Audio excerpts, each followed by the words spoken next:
for all the Alabama fans, we're going to go to Mike Johnson's house over in Atlanta. We're going to invite all Alabama fans. If you want to come over, just come over to Mike's house. He's hosting every Alabama fan that wants to come by. You can bring your sleeping bag if you're not able to get a hotel. Mike's got a couple of couches, and everybody's just going to hang out with Mike Johnson. That's right, Mike, right? I mean, everybody's coming over? Oh, yeah, man. Oh, you know it. This big old 2-bedroom apartment I got in over here, Ryan, I mean, I'm sure we can fit all the millions in there. I'm just teasing with you, man. But let's go back here just for a couple of minutes and spend time looking at this Alabama performance on Clemson. What was your number one takeaway? Well, my number one takeaway was the preparedness from this defense. I thought, listen, for all the offenses out there that run misdirection, that run screen game, quarterback draws, throwing the ball downfield, even when Clemson did make plays, they looked blanketed. And it showed through how well prepared this defense was, the tenacity they played with, the willingness to fly to the ball. I thought they looked as strong and as prepared as I've seen Alabama play in quite some time. And obviously, credit to Jeremy Pruitt and Nick Saban for that. Let's go back and really talk about Jeremy Pruitt here for a couple of minutes.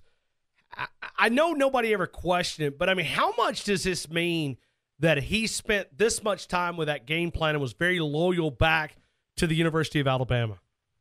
Well, I think it's huge. I think, honestly, knowing him personally, I expected it from Jeremy Pruitt. He's a guy that, not only loves Alabama and loves the players, but, graduated from Alabama and went to Alabama and was a part of that. So I don't think there was any question what Alabama and their team was going to get from Jeremy Pruitt in this whole buildup. I think that, listen, anybody should be disappointed. It's Tennessee right now. They're going another week without their new head coach on the recruiting trail. They're going another week without getting him in the city, getting him in the building, getting him to talk to donors and the likes. And he gets the credit, man. I mean, he really does. And everybody knows it's the Nick Saban's defense. Everybody knows that Kirby Smart held that post for a long time. Everybody's heard all the stories about Lane Kiffin from last year. But Jeremy Pruitt, I mean, everything has been about the team. Everything has been about the build-up to these games and making sure all the credit and all the spotlight goes to the men on the field. And this is the time when, listen, Nick Saban doesn't let assistants talk, but he got to talk this past week, and every answer that was, to any question about anything about Tennessee was pointing back to this Alabama football team they're putting on the field. I thought he did a great job with it. I didn't expect any less from Jeremy, and I think he'll continue to do those things until he officially, steps out of Tuscaloosa and heads to Knoxville. He'll be talking about Alabama football. Mike, I want you to help us understand how this offensive line was able to perform that way Monday night. Well, there's a ton of different things to point to. I thought, and you and I talked a bunch about the willingness to stick to the running back game. We didn't have gaudy stats. This wasn't, an Oklahoma-Georgia game where everybody's rolling up 300 yards of rushing. But the willingness to me, the willingness for them to stick it up in there, to go for the 3rd and 1s or the 4th and 1s in the running game, the willingness to keep Damian Harris between the tackles doing what he does best. I thought he looked spectacular. I mean, I don't know. He ended up with like 74 rushing yards, but they were good rushing yards. They were good up the middle plays. And I thought some of the play designs were incredible. I thought that Brian Dable deserved a ton of the credit for that. I thought that you had Clemson confused at times on their front, but when it gets down to it, it's about double teams. It's about getting vertical movement. It's about pushing those guys around up front. And as good as Clemson's defensive front was, I thought our offense was equally as prepared. I thought that they played well. And I think that, moving forward, when you look at what happened to Georgia's defensive front last week, you have to feel pretty good about the way that offensive line looks. I don't know that this is not the greatest, offensive line that Nick Saban's ever put on a field. But when these guys get together and they play as 5 and they get next to each other and they're brethren, man, they're exciting to watch for sure. Well, I don't mind making small guys mad at me, okay? But I'm not going to make a big guy. One of you big, nasty offensive linemen. I told Jonah Williams this in the locker room, and I asked him, and he said we felt disrespected because everything that we heard about for 5 weeks was about Clemson's defensive front, how they were going to absolutely whip us, and we were not going to allow that to happen. They went into that game, and they played, and they prepared irritated, angry, saying that they believe that they were overlooked. Well, listen, I'm sure that Jonah Williams felt that way, and I'm sure that all those offensive line probably felt that way. this to me, Ryan, this was typical, in my opinion. I don't know this for a fact. I haven't talked to him. But this, in my opinion, is the typical Scott Cochran.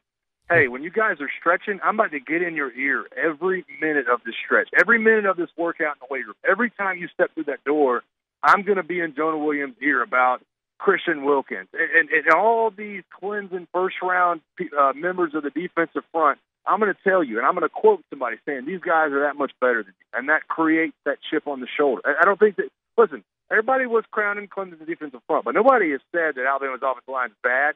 You know, it's just it's that aura that gets put in your head, and I think that they do such a great job in that building of really developing that mentality where, hey, you know, nobody's giving us a chance to do what we need to do, and we're going to go out and do it. And whatever edge they had to find, it definitely panned out in a positive way. I thought the game plan coming in, I really thought the game plan would be side-to-side stuff. I thought you'd see a lot of stretch zone. I thought you'd see a lot of, you know, perimeter plays. Listen, Damon Harris comes out, you know, gets the first 3 carries right at the middle, picking up a couple of first downs. I mean, they started gashing them up the middle, and that allowed them to really commit to that running game on the ground and those running backs. Let me ask you, when we begin to look at this game and really study Georgia, you live in that area. Your host for SEC Country Daily is a huge guy that follows Georgia football, and Brandon Adams. I'm just curious, when you look at this game, what's the first matchup that jumps off to you? Well, to me, it's going to be about this Georgia rushing game against our front seven. And obviously, when Bama's healthy and their linebackers are playing at full health, you saw, you know, and we're still not fully healthy. You know, Sean Dion, we're going to be without Anthony Jennings. There's a couple of other missing spots, Dylan Moses, obviously. But when Bama has time to get their feet under them and to prepare, I think they are very, very, obviously very stingy against the run game. Well, this running game from Georgia is pretty good in and of itself, and a lot of the things they do offensively remind me so much of what has made Alabama great. We can run the ball. You know, Sonny Michel's got 100 yards. Nick Chubb has 100 yards. It reminds me very much of Mark Ingram and Trent Richardson from back in my day, where it's a two-headed monster. Everywhere you look, there's running backs coming out of the backfield. So it's going to be a big boy game in those trenches. I want to see how Georgia's offensive line mans up. You know, Georgia offensive line has had a very good year. How do you guys man up against this Alabama front seven? Can you take on Deron Payne? Can you take on Raekwon Davis? That, to me, is going to tell the tale of the game. I think if Georgia can dig down and they can get their players to their offensive line to play with that chip on their shoulder, then I think this becomes a very exciting game. If Georgia's offensive line can't rise to the task, I think you probably have a good chance to confuse Jake Fromm at times. I think that your secondary, I think our secondary matches up extremely well with their wide receiver core. And I think Alabama might be able to run away with the game in that aspect. I think a lot of what happens in this game relies on that Georgia offensive line.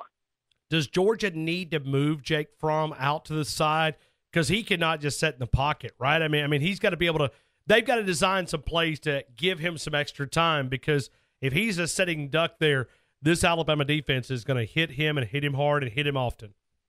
Yeah, and I think Kirby Smart knows that. I think that Mel Tucker knows that. I think that Jim Chaney knows that. I think that what you're going to see, and you and I have talked about this a ton, and listen, the reason that Alabama doesn't get to use a screen game or a draw game much is because a lot of the times these linebacking cores, these defense lines, are waiting on Jalen Hurts to break the pocket. Well, guess what?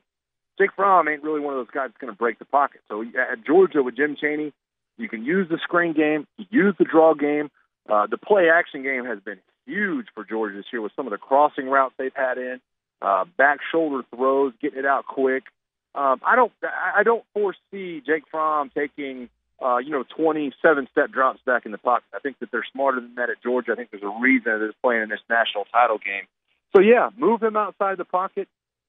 Keep Alabama off balance, and Kirby Smart understands really the pillars of this Alabama defense, and at times I think that's a good thing if you're Georgia, because you can start to use those pillars against a team that you know a lot about. So I don't expect them at all to 5-step drop, 7-step drop. I think you play action, you get it out of your hands, 1, maybe 2 reads, you dump it off to the running backs and let those guys go to work. I doubt that they'll ask Jake Fromm to do too much in this game if they don't have to.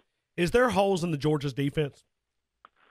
There definitely is. You saw it times this year, especially against Missouri. You saw it a little bit, maybe South Carolina. There have been teams that can pass on Georgia this year, and I think that obviously, listen, Rodney Anderson comes out of the game the other day against them for 200 plus rushing yards. That's what we haven't seen. I don't know if that's just some crazy outlier, or if maybe Oklahoma used something they saw to go against Georgia's front, but I never saw what happened to them on the ground coming. I think that I've always known, throughout the year that they can be had through the air at times, but I didn't see them really getting exploited on the ground the way Oklahoma did, and I guess that complemented both ways. But I think that, and I think that maybe their defensive style fits what we have on offense, in their direction, because we're not going to be a team that comes and airs it out and tries to throw over the top like a Missouri does. So it really, Ryan, I'm telling you, it's big boy football. This is not... there's no air raid, basketball on turf, spread attack. These are going to be two teams that are about to go at it in the trenches. And big boy football is my favorite brand of it. You know that for sure. Do you have a lean with 5 days out? Do you have a lean in this game? Listen, I'm an Alabama homer. I'm an Alabama alumni, and I love the University of Alabama. I love Nick Saban. I love those coaches. And this has nothing to do with all that. I lean Alabama. And I've watched Georgia all year, and you mentioned Brandon as my co-host. We've kept track of each other's teams all year. But the defense that I saw from Alabama this past Monday on a neutral site, really being able to show up and play their branded defense, if they play that way, nobody, in my opinion, is going to beat them. It just, to me, when you look at a pro style of offense, you never see pro style offense beat this Alabama defense. I think that it would take an extraordinary day for Georgia defensively to hold us down. I think that Alabama wins this game somewhere around 24-10, to be honest with you. I love Alabama in this matchup. I think that all the intangibles point to Alabama, and I think that Georgia is going to really have to dig deep down if they want to really make an impression on this team and try to win this game. Mike, when you go back to Alabama's offense, and I know you talked about it in the early part of the interview, but don't you think that they probably had more that they could have even expanded on in that offensive game plan on Monday night? But they realized that Clemson was not going to score, and they didn't need to show everything that they'd been working on for the last 5 weeks. Is that possible?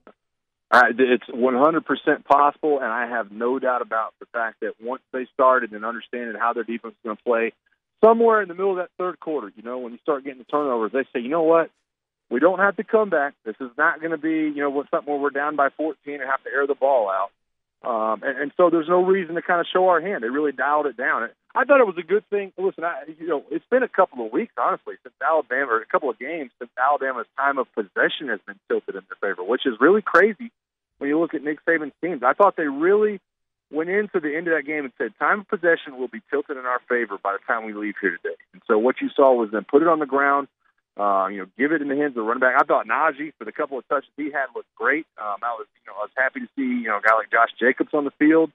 I thought Damian Harris, I wish he got the ball 40 times a game. I really do. I think that he's very special in the backfield. So I think they dialed it down. I think they said, you know what, let's let this offensive line go to work. Let's do some of the things that we've showed, but let's not empty out the attack just yet. We still have one more game to go. What have you seen from J.C. Hassenauer there at that right guard, filling in for 66, Lester Cotton? He's a good player, and actually, I talked about this with my buddy Cole Kublik, who you know very well. Obviously works for SEC Network. We were on the sideline during the Mercer game, and he was working the sideline. And I got a chance to talk to him. J.C. Hassenauer obviously ended up being the SEC Offensive Lineman of the Week that week. And I said, man, what do you see from Hassenauer in terms of filling in for Ross Piercebaker? And he's just like, you know what? You don't really notice a ton there. Ross Piercebaker is a great lineman, but you don't really notice a ton of weakness when Hassenauer comes in. He's a guy that's been around the program. He obviously knows the plays. He's a guy that they feel comfortable plugging in at either guard spot. And I don't foresee us having a ton of drawback. I think that Lester Cotton, north and south, Lester Cotton might be unmatched on this team. He's going to roll over you. He's a bowling ball in the offensive line. But laterally, I almost think that J.C. Hassenauer laterally, especially in pass protection, might be even a little bit better than Lester Cotton. So I don't expect us to miss too much of a beat there at right guard, to be honest with you. Hey, Mike, final thing. You look at Nick Saban, and I was watching the game last night, and there's so many things that you miss from the press box, but looking at Nick Saban get on day ball, I think it's a badge of honor. Do you remember the biggest butt chewing that Nick Saban ever gave you, Mike Johnson, here in Tuscaloosa? Oh, without a doubt, I remember it. What did you do? Let's go there.